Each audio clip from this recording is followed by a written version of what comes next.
Spencer Kobren's The Bald Truth. I was in Prague and also in Poland. And in Poland, there was a conference a few months ago.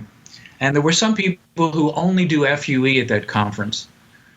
And when you listen to them talk about FUE in the donor area, and you ask them, well, what happens when you go back in the second or the third time, and now you create these adjacent hits and you have to have some concern about thinning out the donor area, what do you do? And they say, oh, well, we tell the patient to grow their hair longer, and we tell them to consider scalp micropigmentation. And there's nothing wrong with scalp micropigmentation. I think it has its place. It does. But if you're telling me that the whole purpose of FUE was for the person to be able to wear their hair extremely short, or to even shave their heads, heads, you defeated the purpose. 100%, 100%, and that is something that. Listen, I've been preaching this for a long time. Sometimes I feel, I'm not going to say guilty, but I feel that I really pushed everybody, especially at the beginning when Ray Woods came to me, to really take a close look at this procedure, because I felt that it wasn't going to be a procedure that should eventually eclipse the traditional strip harvesting, but I thought it would be a great adjunct procedure. Great for guys who are stripped out, great for guys who need repair, great for guys who are maybe terrified of having hair transplant surgery but could still benefit from it because they were so concerned about having a strip scar. I never thought it was going to turn into the monster that it's turned into. And honestly, I think that it's the fact that strip is going by way of the dodo is really terrible for the industry and terrible for future hair transplant consumers, because they are never going to have the ability to get as much hair moved in the best and safest fashion than they would if strip was still available. And listen, you're not an old guy yet, but listen, you've been doing this for a long time. Eventually, guys like yourselves are going to be dinosaurs, and no one's going to be doing strip. My feeling is that to be a complete hair restoration surgeon, you really need to have as many tools in the toolbox as you possibly can. I worry about that old adage that if you only have a hammer, then everything looks like a nail. Yes. And that worries me about some of the people who are only doing FUE. When there is a place for strip surgery, and quite frankly, we go over with patients all the techniques, all the advantages and disadvantages, everything from cost to cosmesis about each one and what their needs are.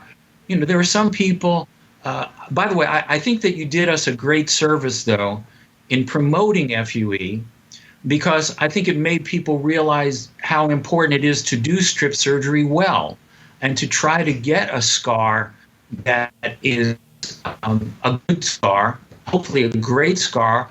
I think it led to things like the trichophytic closure and for me, the ledge closure. That's helped me tremendously. I can show you patients who you'd have a difficult time finding a strip scar.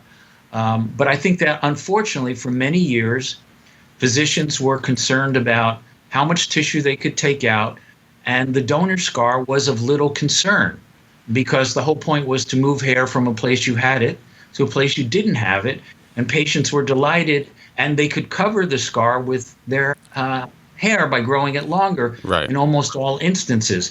Now, I think that was a bit rash on the part of some physicians, and I think they were too aggressive. There were times when people actually horrendously threw tissue away.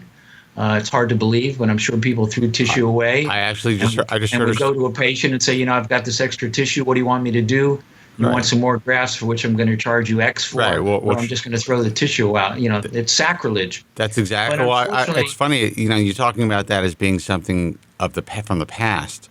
But I spoke to a technician just last week who said that there are some of these, traveling techs, if the day is over and they want to go home, they will throw away tissue. I believe it. I believe that people who are getting vast numbers of grafts are either going into the unsafe zone or splitting up grafts, and they're able to charge the patient more money for that.